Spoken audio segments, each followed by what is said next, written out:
Hey guys, I'm Eddie V. Welcome to my channel. And if you're new to the channel, go ahead and hit the subscribe button. But guys, today I'm talking about why I went under in my owner-operator company.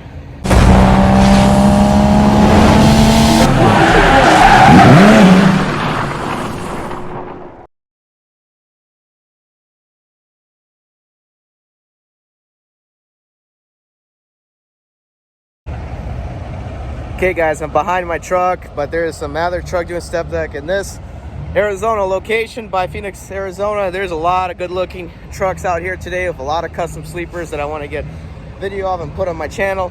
But without further ado, let's go ahead and talk about why I went under and became a company driver. So guys, I got my CDL on the October 2019, right before I turned 22 years old. So I basically was 21 years old when I got my CDL.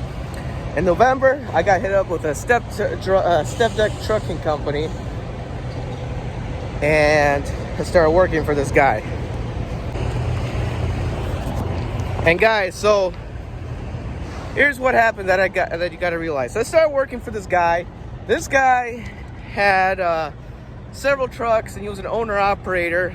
He didn't drive, but he owned trucks, and he basically was an owner-operator for another step deck trucking company. And this step deck trucking company named Heavy Haul Solutions, and his name is Igor Tekmanji. Don't know how you say it in English, but I can pronounce Russian, so I can pronounce his Russian or Slavic name. They abused me, and they still say I was the worst worker. Well, here's the thing. They made me do some illegal things by switching over from glider to trucks with e-logs without reporting the hours. And some other sketchy stuff. Anyway, I got tired of them, and they almost wanted me to fire me. Mainly number of reasons. For one, they didn't like me doing vlogging or anything to do with how my trucking life is. And two, is they didn't like that I would not put up with their junk. So what ended up happening is I was like, I'm gonna go buy my own truck. So I found a company that I could be a company driver and buy my own truck. So I went and bought myself a 2009 Volvo VT830 with a D16 motor. I did a lot of research in the motor. A lot of people, even my relatives, told me not to buy the truck, and some people did go tell me to buy the truck. And the internet said it was a reliable engine. Just the first gen models weren't reliable.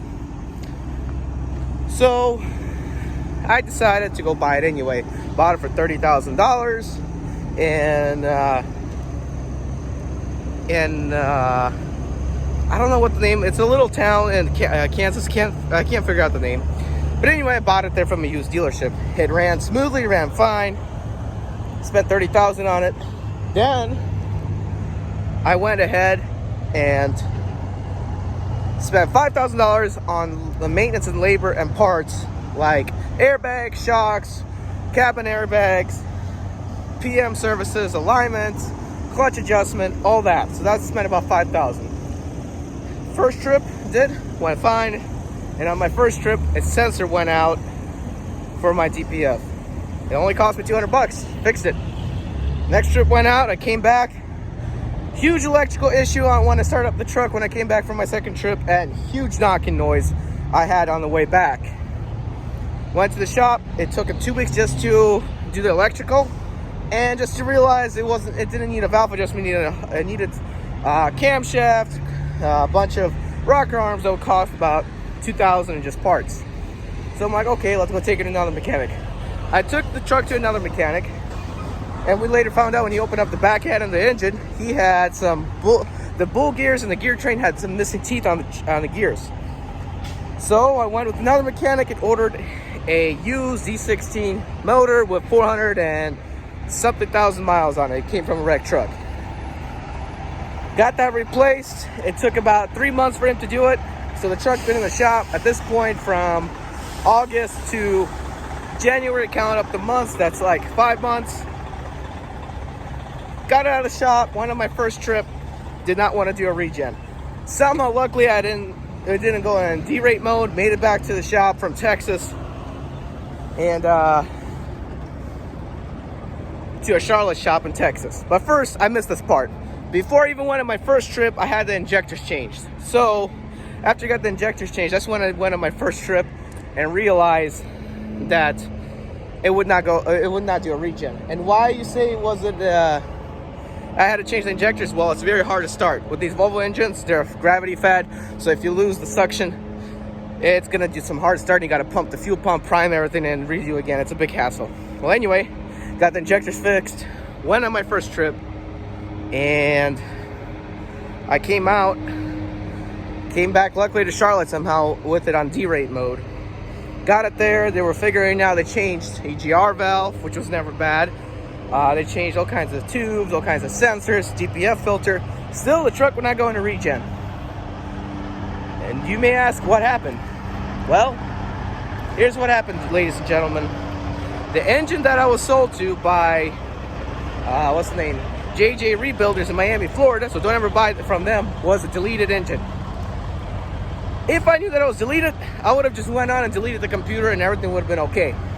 So, that being said, at this point, I already spent about, I want to say, $25,000 in repair.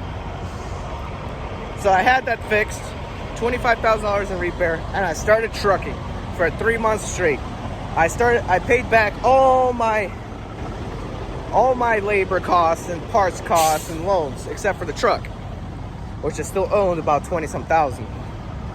So I ended up driving on this one trip to Texas, and next thing I wake up and it said low oil, and I'm like, I just did my pre-trip. There's a whole bunch of oil.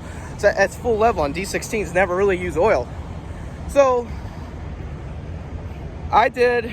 what I did was, next thing I know is I checked the sensors. I had right there, the truck stop, the oil pressure sensor changed. It still wouldn't do a difference. I was about to get the truck towed. Instead of towing the truck, I woke up one day, shook the wires around the ECU, and it started right up. Limped it back. I dropped my trailer at the Loves.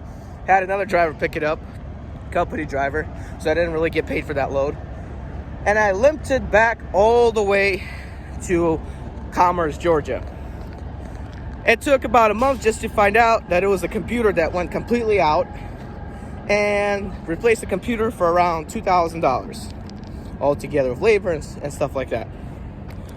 In the meantime, I was looking for other companies to go to, because the companies I was with, I was barely getting $2 a mile, and how much I've been spending on labor was just not enough.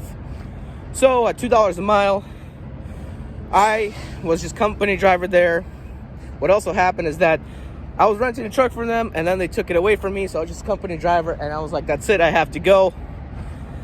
And I looked around for several companies. No one wanted to take my truck that was over 10 years old.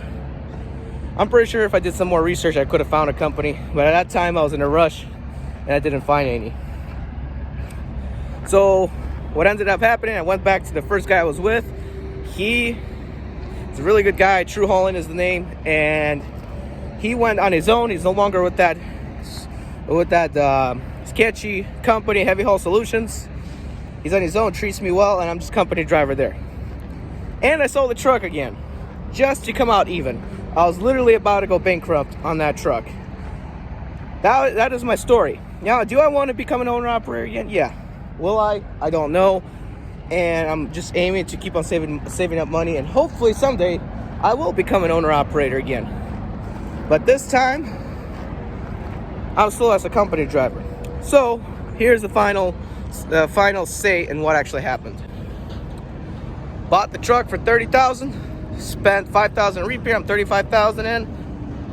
Drove 2 trips. Truck broke down. Had to spend $25,000 in repair costs to change injectors and whole motor and DPF problems. Ran the truck hard for a few months. Truck broke down again. Spent $2,000 on the ECU to get replaced. I paid almost everything off, so I was just left with $30,000 truck debt, basically. I didn't want to get loads from the company I was at because it was not enough. So I ended up just simply selling my truck for $30,000, coming out even. And because I didn't find any companies that would want to broker me out with my old truck, had to sell my truck. So basically, guys, if my truck didn't have any problems, I still would have been trucking in my Volvo. That was a really beautiful Volvo. Unfortunately, someone right now is driving it on a good engine with all the problems resolved. Maybe I should have kept it longer, sold it for a lot more, or maybe I should have just kept on trucking and trying on it, but I didn't want to anymore. Someone else is having very good luck on it, and that's the story. So guys, thank you for watching this video. Lessons learned. Lessons learned. Do a lot more research before buying a truck, and buy it hopefully that has a good service history. My truck that I bought didn't have any service history. It was bought from an auction and sold in a used truck dealership. And the warranty that they gave me by the time I registered the truck and COVID was out, so they couldn't do anything. And that's it. So yeah, guys, I hope you found this video useful. I know it's long, but hopefully it's interesting. That's all I'm gonna say. Hopefully it's interesting. And I'll see you next time, guys. Thank you for watching this video, and keep on trucking. Not canceled. Guys, I'm Eddie B. 2006 turn right.